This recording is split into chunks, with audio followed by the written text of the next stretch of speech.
नमस्कार मित्रों, भूतिया फाइल्स में आपका स्वागत है। तो आज की कहानी है बच्चा उठाने वाली चुड़ैल पे। रतनपुर नाम का एक गांव था। इसमें रमा नाम की एक औरत तकरीबन 2 साल से एक किराए के मकान में रहा करती थी। रमा एक विधवा औरत थी और उसके कोई बच्चे भी नहीं थे। उसके पति के मौत के बाद रमा को अपना घर चलाने के लिए खुद ही काम करके पैसे कमाने पड़ते थे। रमा जंगल से लकड़ी काट के लाती और वहीं बेचकर अपना घर चलाया करती थी। लकड़ी बेचकर रमा को कभी कभी अच्छे खासे पैसे मिल जाते थे, तो कभी एक वक्त खाने तक के भी पैसे नहीं मिलते। रमा ये सबसे परेशान थी, पर उसे इसके अलावा और कोई काम भी नहीं मिल पा रहा था। एक दिन गांव से एक बच्चा गायब हो गया। गांव वालों ने उसे ढूंढने के लिए काफ़ी कोशिश की, पर वो बच्चा उन्हें कहीं नहीं मिला। दूसरे दिन शाम को एक और बच्चा गायब हो गया और वो भी कहीं नहीं मिला। गांव वालों ने पुलिस को कंप्लेन भी की, पर पुलिस भी वो बच्चे को कहीं नहीं ढूंढ पाई। ये सिलसिला काफ़ी महीनों तक चला। गांव के काफ़ी सारे छोटे बच्चे जिनकी उम्र 1 से 10 साल के बीच थी, वो सारे बच्चे धीरे धीरे करके गायब होने लगे। एक दिन शाम को राजेश नाम के एक लड़के ने रमा को अपने साथ एक 4 साल की बच्ची को लेके जाते हुए देखा। राजेश ने रमा का पीछा किया। रमा बच्ची को लेकर जंगल की ओर जा रही थी। जंगल में एक छोटी और कच्ची सी एक झोपड़ी थी। रमा वो बच्ची को लेकर वह झोपड़ी में चली गई। उस झोपड़ी में पहले से 3-4 लोग मौजूद थे। राजेश उस झोपड़ी की खिड़की से अंदर क्या चल रहा है वो देख रहा था। झोपड़ी के अंदर का नज़ारा देख राजेश एकदम से चौंक सा गया था।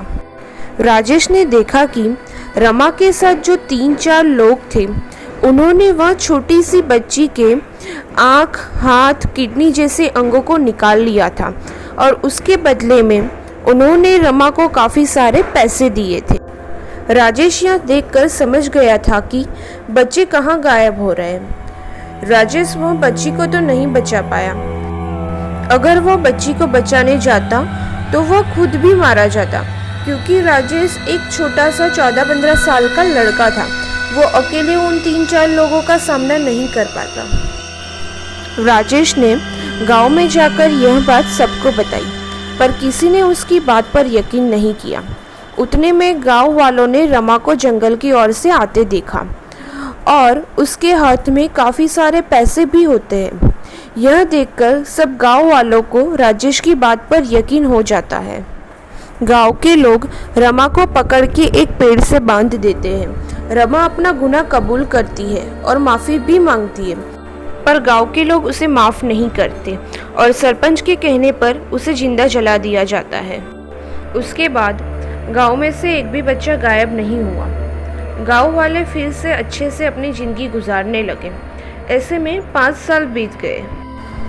फिर एक दिन सरपंच का बेटा गायब हो जाता है। गांव वाले उसे ढूंढते हुए जंगल के पास वाले कुएं के पास जाते हैं। गांव वालों को कुएं में से सरपंच के बेटे की लाश मिलती है। उसके ठीक 2 दिन बाद एक और लड़के की लाश वह कुएं में से मिलती है। गांव वालों को कुछ समझ नहीं आता कि ये सब क्या हो रहा है। एक दिन गांव की एक औरत जंगल से लकड़ी काट के अपने घर वापस आ रही थी। उसने उस कुएं के पास रमा की चुड़ैल को खड़े देखा और वो वही कुआं था जिसमें से सभी बच्चों की लाश मिलती थी। उस औरत ने ये बात गांव वालों को बताई और उसके बाद से गांव वाले समझ गए कि रमा अपना बदला लेने के लिए वापस आई है। उस गांव में एक तांत्रिक बाबा रहते थे। गांव के लोगों ने बाबा की मदद लेने के बारे में सोचा। गांव के लोग अपनी समस्या लेके बाबा के पास जाते हैं। बाबा उनकी बातें सुनकर सब समझ जाते हैं। बाबा ने फिर गांव वालों को बताया कि हमें चुड़ैल को उसी कुएं के अंदर हमेशा के लिए कैद करना होगा, वरना वो गांव के किसी भी बच्चे को जिंदा नहीं छोड़ेगी। और बाबा ने यह भी बताया कि रमा की मौत उसे जिंदा जला देने की वजह से हुई थी। तो रमा की चुड़ैल को भी बॉटल में कैद करके कुएं में दफना के उस कुएं को जला देना होगा और उसे हमेशा के लिए बंद करना होगा और उस कुएं पे कुछ मंत्र पढ़ के धागे बांधने होंगे। बाबा ने कहा, ये सब करने के लिए मुझे गांव के एक बच्चे की मदद चाहिए। सरपंच ने कहा, मैं अपनी गांव को बचाने के लिए कुछ भी कर सकता हूँ। मेरा दूसरा बेटा जो कि 6 साल का है, आप चुड़ैल को कैद करने के लिए उसकी मदद ले सकते हैं। फिर बाबा सरपंच को एक ताबीज़ देते हैं और कहते हैं, ये ताबीज़ अपने बेटे को पहनाकर कल शाम ठीक 6 बजे उस कुएं के पास भेज देना। मैं भी वहाँ 6 बजे पहुँच जाऊँगा। दूसरे दिन बाबा के बताए अनुसार सरपंच अपने बेटे को कुएं के पास भेज देता है। उस वक्त चुड़ैल कुएं में मौजूद होती है। चुड़ैल को कुएं के बाहर मौजूद बच्चे की खुशबू आ जाती है। बच्चे की खुशबू से चुड़ैल कुएं से बाहर आती है।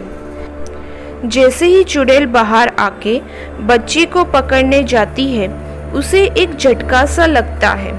तभी वहाँ बाबा आ जाते हैं और कुछ मंत्र पढ़कर चुड़ैल को एक बॉटल में बंद कर देते हैं और उसी कुएं में उस बॉटल को गाड़ देते हैं, जिसकी वजह से कोई उसे निकाल ना पाए, और कुएं में आग लगा देते हैं। उसके बाद कुएं को कुछ मंत्रों और धागों की मदद से हमेशा के लिए बंद कर दिया जाता है।